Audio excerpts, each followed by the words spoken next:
নমস্কার। আরও একটা গুরুত্বপূর্ণ আপডেট নিয়ে চলে এলাম। খুব ইন্টারেস্টিং ভিডিও। আজকে কথা বলবো অঙ্গনওয়াড়ি কর্মীদের নিয়ে, অঙ্গনওয়াড়ি দিদি দের নিয়ে কথা বলবো। একটা সংগঠনের চিঠি কিন্তু দিয়েছে। সংগঠনের চিঠি তারা দাবি জানাচ্ছে। কি কি দাবি জানাচ্ছে?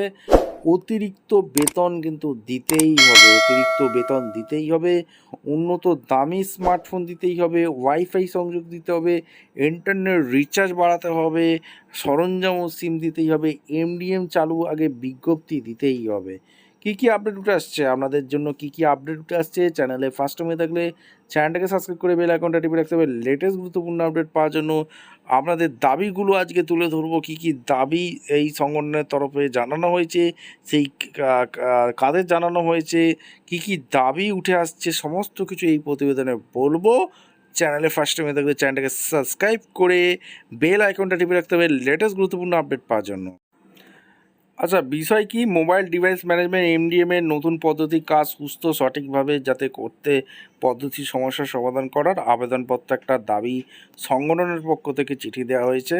কি বলছে? মহাশয়, আপনার কাছে সংগঠনের পক্ষে হাতে সবিনয়ে নিবেদন যে সুসংগত শিশু বিকাশ প্রকল্পের শিশু কেন্দ্রের পরিষেবা আনুষঙ্গিক পোষণের কাজ বর্তমানে এক পদ্ধতিতে হচ্ছে।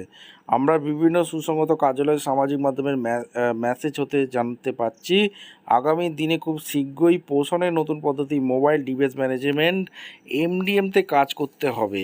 আমরা যতটুকু জানি, সরকারি কাজ সরকারি আদেশনামা গেজেট বিজ্ঞপ্তি অনুযায়ী হয়, কিন্তু এই বিষয়ে কোনো সরকারি আদেশনামা হয়নি।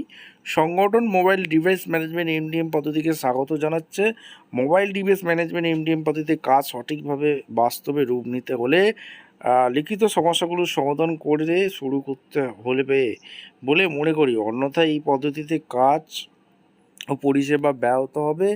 অতএব নিম্নলিখিত সমস্যার সমাধান করে মোবাইল ডিভাইস ম্যানেজমেন্ট এমডিএম শুরু করতে অনুরোধ করা হচ্ছে, অন্যথায় সংগঠন গণতান্ত্রিক আন্দোলন গড়ে তুলতে বাধ্য হবে। আচ্ছা, তাদের দাবিগুলো তো আপনাদের জানাচ্ছি। কী কী দাবি তারা জানিয়েছে? সরকারি আদেশনামা সহ মোবাইল ডিভাইস ম্যানেজমেন্ট এমডিএম শুরু করতে হবে, সঠিক গুণগত মানের মোবাইল দিতে হবে, সঠিকভাবে কার্যকরী প্রশিক্ষণ দিতে হবে, কেন্দ্রীয় সরকারের আদেশনামা অনুযায়ী ওয়াইফাই সংযোগ দিতে হবে, অতিরিক্ত কাজের সম্মানজনক ইনসেন্টিভ দিতে হবে, অতিরিক্ত কেন্দ্রের দায়িত্বে থাকা অঙ্গনওয়াড়িতে মোবাইল দিতে হবে। একটা ফোনে 2-3টি কেন্দ্রের দায়িত্ব পালন করা সম্ভব নয়। নিজস্ব সিমে কাজ করব না, 166 টাকার 5G রিচার্জ হয় না। এই হচ্ছে তাদের দাবি। এই দাবিগুলো চিঠি দিয়েছে। এই দাবি কি মানা হবে? আপনারা অবশ্যই কিন্তু কমেন্ট করে মতামত জানাতে পারেন। দেখা যাক সরকার এই দাবি কিন্তু মানে কি না।